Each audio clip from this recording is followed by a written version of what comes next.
বাংলাদেশের জামায়াত ইসলামীর একজন নেতা এবং একই সঙ্গে একজন লয়ার, এই যে কী জানি নাম, ব্যারিস্টার শাহরিয়ার কবির, ইদানিং খুবই ভোকাল। বিভিন্ন অনুষ্ঠানে বা বিভিন্ন উপলক্ষে অত্যন্ত উত্তেজক বক্তব্য বিবৃতি দেয় এবং বাংলাদেশকে কত তাড়াতাড়ি পাকিস্তানে পরিণত করা যাবে এ বিষয়ে সে অত্যন্ত অ্যাডভোকেসি করে।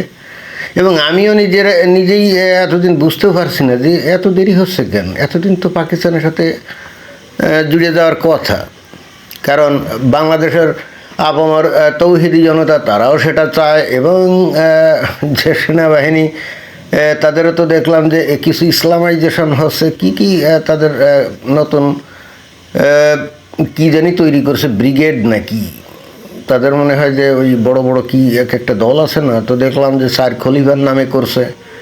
তারপরে যে শিক্ষা অনির্বাণ ওটাও নাকি নিভিয়ে ফেলছে।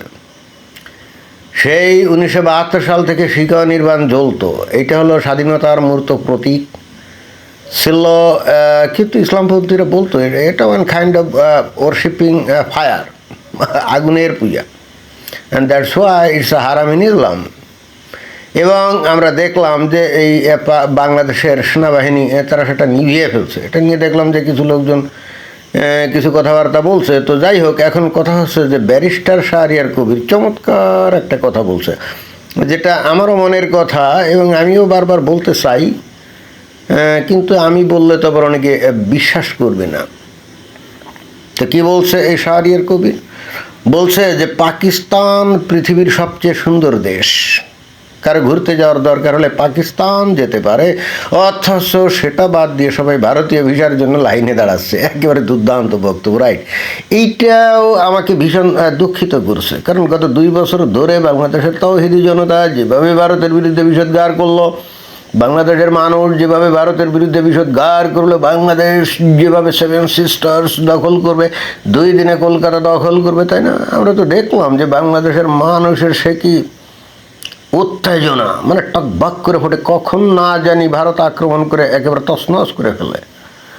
ওই যে এনসিপি না আজাদি পার্টি, এর একটা দলও আছে নাকি না, আজাদি পার্টি কার, ওই পার্টির একটা মেয়ে দেখলাম একদিন বলছে, অল্প বয়সে মেয়ে বলছে যে ভারত যদি বেশি বাড়াবাড়ি করে বাংলাদেশের ওই সামর্থ্য আছে ভারতের 7 সিস্টার্স দখল করে নেওয়ার, এই ধরনের কথা বলছে। হ্যাঁ, আমরা তো চাই সেটা হোক, কিন্তু হচ্ছে না কেন সেটাই তো বুঝছি না। তো এখন এই শাহরিয়ার কবির যে কথা বলছে প্রসঙ্গে আসি, পৃথিবীর সবচেয়ে সুন্দর দেশ হলো পাকিস্তান, একেবারে খাঁটি কথা।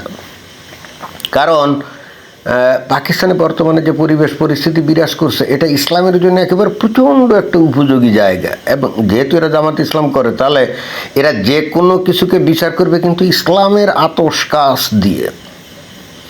এরা ওই যে সুইজারল্যান্ড দেখতে অনেক সুন্দর, বা ইউরোপিয়ান যে কোনো দেশে যান, আপনি নেদারল্যান্ডসও যান, এখন দেখবেন যে চতুর্দিকে খালি ফুল আর ফুল আর ফুল, মনে হবে যে আপনি মানে নেদারল্যান্ডসে যদি আপনি যান, বা বেলজিয়ামে যান, বা ফ্রান্সে যান, বিভিন্ন জায়গায় যান, এখন যদি গরমকাল না, দেখবেন চতুর্দিকে খালি ফুল আর ফুল, মানুষের বাড়ির ছাদে, ব্যালকনিতে, আঙ্গিনায়, তারপরে ওই সামনে যেটুক জায়গা থাকে সব জায়গায় কত রং বেরঙের ফুল, মানে ফুলের যে কি বাহার, দেখলে অনেকে মনে করতে পারে যে বেহেশতে চলে আসলাম নাকি, জান্নাতে চলে আসলাম নাকি। কিন্তু এই সমস্ত দেশও কিন্তু সুন্দর না পাকিস্তানের কাছে, কারণ ওই সমস্ত দেশগুলোতে যতই ফুল থাক, যতই সৌন্দর্য থাক, যতই দেখতে সুন্দর হোক, বাইরে সুন্দর, কিন্তু ভিতরে তো সেখানে ইহুদিন ছাড়া কাফেররা বাস করে, তারা লিভ টুগেদার করে, তারা মাল খায়, তারা নেশা করে, এবং তারা ধর্মকর্ম করে না, মানে কি একটা অবস্থা, তাই না? তো সেই দিক দিয়ে হিসাব করলে পাকিস্তানকে তো আপনি বেস্ট কেন বলতেই পারেন, সুন্দর দেশ তো বটেই। পাকিস্তানের মানুষগুলো ভয়ঙ্কর ধার্মিক, তাই না? তবে আমার কাছে ইদানিং মনে হয় যে পাকিস্তানের মানুষের থেকেও মনে হয় যে বাংলাদেশের মানুষ আরও বেশি ধর্মান্ধ, আমার কাছে এটাই মনে হয়। কিন্তু তবুও পাকিস্তানের একটা মানে ইসলাম এবং পাকিস্তানের মধ্যে একটা আলাদা সম্পর্কই আছে। অনেকেই জানেন কিনা জানি না, এই যে ইসলামের এই যে কোরআন হাদিস, তারপরে সিরাত তাফসির ইত্যাদি নিয়ে এবং ইসলামের ব্যাখ্যা বিশ্লেষণ নিয়ে যত বই পুস্তক রচিত হয়েছে, তার একটা সিংহভাগই রচিত হয়েছে কিন্তু পাকিস্তানে উর্দু ভাষায়। যে কারণে বাংলাদেশে এই যে কওমি যে মাদ্রাসাগুলো তো আছে না, মাদ্রাসাগুলো ওখানে কিন্তু ইসলাম জানতে হলে এবং ওই জায়গায় কিন্তু উর্দু ভাষাটাকে কম্পালসারি শিখতে হয়, কারণ উর্দু ভাষা যদি শেখা হয় তাহলে ইসলামকে ভালোভাবে জানা যায়। তো এই হেতু পাকিস্তান কিন্তু ইসলাম চর্চার একেবারে স্বর্গ, একেবারে বেহেশত, একেবারে জান্নাত। অর্থাৎ এই দিক দিয়ে পাকিস্তান সবচেয়ে সুন্দর দেশ। আপনি যদি একজন মুমিন মুসলমান হন, ইমানদার বান্দা হন, তাহলে আপনি পাকিস্তানিকে সুন্দরভাবে আপনি কিন্তু সেই ইসলামটা পালন করে বেহেশতে যাওয়ার আপনি কিন্তু একটা স্বপ্ন দেখতেই পারেন। এগুলো 1 নম্বর পয়েন্ট। আর 2 নম্বর পয়েন্ট হচ্ছে পাকিস্তান তো একটা মনে করেন যে এখন ভিখারি রাষ্ট্র, তাই না? সেখানকার আমি শুনছি গত 20% লোক নাকি এখন স্রেফ ভিখারি, মানে দারিদ্র সীমার নিচে তো বটেই, কিন্তু আসলে তারা ভিখারি, ভিক্ষা করে খায়। এবং এই হেতু মধ্যপ্রাচ্যে ওই যে হাজার হাজার ভিখারি, এই পাকিস্তানি ভিখারিকে ধরে কিন্তু তারা ওই পাকিস্তানে ফেরত পাঠায়। এবং একবার তো সৌদি আরব পাকিস্তানকে বলছিল যে দেখো, তোমাদের দেশ থেকে এইভাবে যদি ভিখারি আমাদের দেশে পাঠাও তাহলে কিন্তু সমস্যা হয়ে যাবে। এরপরে পাকিস্তান কী করছে কে জানে। তো দুনিয়াতে যত ভিখারি মিখারি বিভিন্ন জায়গায় আছে, বিশেষ করে মধ্যপ্রাচ্যে যে ভিখারিগুলো আছে তার অলমোস্ট 90%ই হলো পাকিস্তানি ভিখারি। আর সম্ভবত 50%-এর ওপরে এই পাকিস্তানে এখন দারিদ্র সীমার নিচে বাস করে। পাকিস্তান একটা ব্যাংক্রাফট কান্ট্রি, একটা ভিখারির দেশ, একটা মানে ফেইল্ড স্টেট। দারিদ্রতা তাদের নিত্য সঙ্গী। এবং এটাও কিন্তু দ্বিতীয় পয়েন্ট যে এই পাকিস্তান একটা সুন্দর দেশ, কারণ কোরআন হাদিস, বিশেষ করে হাদিসে যদি আপনি নবীর ভাষ্য দেখেন, সেখানে নবী বলছেন যারা নাকি গরিব তাদের কিন্তু ওই যে কিয়ামতের মাঠে বিচার সহজ হবে। তা প্রত্যেক মুমিন মুসলমানেরই তো স্বপ্ন যে কিয়ামতের মাঠে বেশি বিচার আসার, বেশি প্রশ্ন সম্মুখীন না হওয়া, তাই না? তো পাকিস্তানে যদি আপনি যান এবং সেখানে যদি আপনি থাকেন তাহলে তো আপনি গরিব ফকির মিসকিনই হবেন। এবং সেক্ষেত্রে এই জগতে আপনি কিছু পাইলেন বা না পাইলেন তাতে কিছুই যায় না, বাট মরার পরে একেবারে কিয়ামতের মাঠে শর্টকাটে আপনার বিচার হবে এবং শুরুত করে আপনি চলে যাবেন বেহেশতে বা আত্মহুরের কাছে।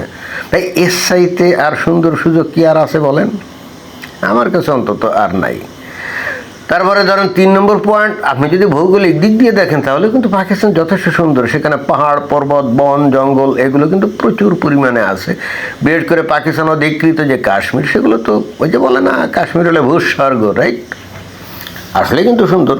এবং এছাড়াও বিভিন্ন জায়গায় যে পর্বতমালা টালা বিভিন্ন আছে, এগুলো কিন্তু বেসিক্যালি সুন্দর যদি ভৌগোলিক দিক দিয়ে দেখেন। এবং পাকিস্তানে যদি রাজনৈতিক স্থিতিশীলতা থাকতো, একটা শান্তিপূর্ণ পরিস্থিতি যদি বিরাজ করতো, তাহলে পাকিস্তান কিন্তু বিপুল পরিমাণে ট্যুরিজম খাত থেকে বৈদেশিক মুদ্রা অর্জন করতে পারতো। পৃথিবীর বিভিন্ন দেশ থেকে বিপুল পরিমাণে লোক কিন্তু পাকিস্তানে আসতে পারতো।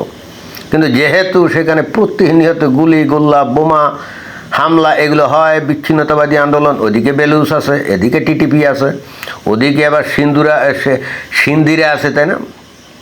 চতুর্দিকে তো একটা মানে বিশাল গণ্ডগোল গ্যাঞ্জাম।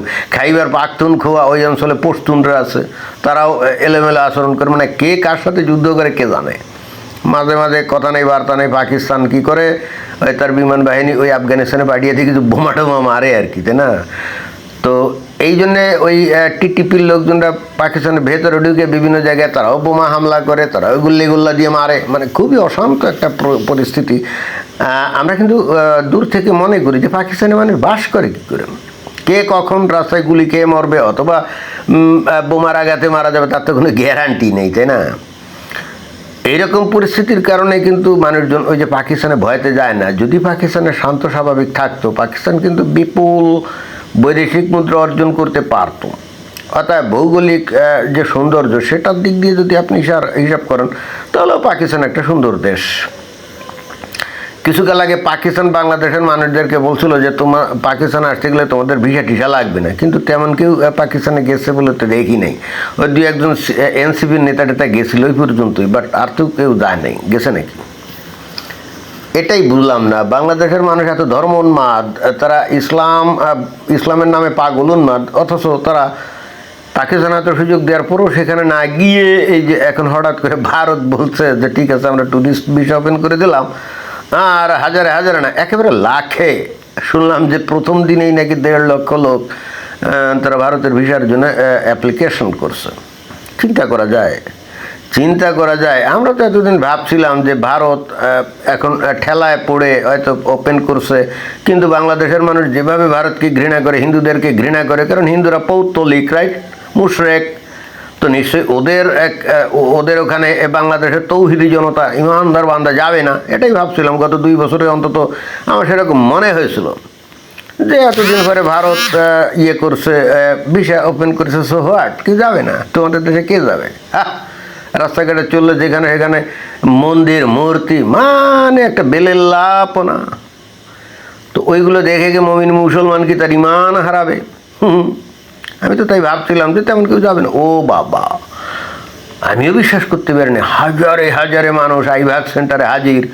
আর অনলাইনে যারা নাকি অলরেডি ওই যে তাদের ওই দরখাস্ত আপলোড করছে, তার সংখ্যা নাকি 1.5 লক্ষ, মানে 1,40,000 না 50 হয়ে গেছে। তো ভয়ঙ্কর ব্যাপার না? যেভাবে হুড়াহুড়ি করে ঢাকার ওই যমুনা ফিউচার পার্কে ওখানে লোকজন ভিসার জন্য গেছে, এটা দেখে তো আমি চক্ষু চানা পড়া। যে আমি চিন্তা করলাম কী ব্যাপারে, সবগুলো কি ভারতের দালাল নাকি? এতদিন ধরে ভারতের বিরুদ্ধে বিষোদ্গার করে একেবারে রাতারাতি ভারতের দালাল হয়ে গেল। কি দ্রুত চরিত্র পরিবর্তন, তাই না? এটা আমাকেও মর্মাহত করেছে, যেমনটা করেছে এই যে শাহরিয়ার কবিরকেও। নিশ্চয়ই সে ভীষণ দুঃখ পেয়েছে, আমিও পেয়েছি। বাংলাদেশের তৌহিদি জনতা, মানে মুশরিকদের, হিন্দুদের ভারতে কী কারণে যাবে? এটা তো আমার মাথায় ঢোকে না। এদের যাওয়া উচিত কোথায়? পাকিস্তানে, নাহলে আফগানিস্তানে, তাই না? কি অদ্ভুত দুনিয়ায় বসবাস করি। ধন্যবাদ।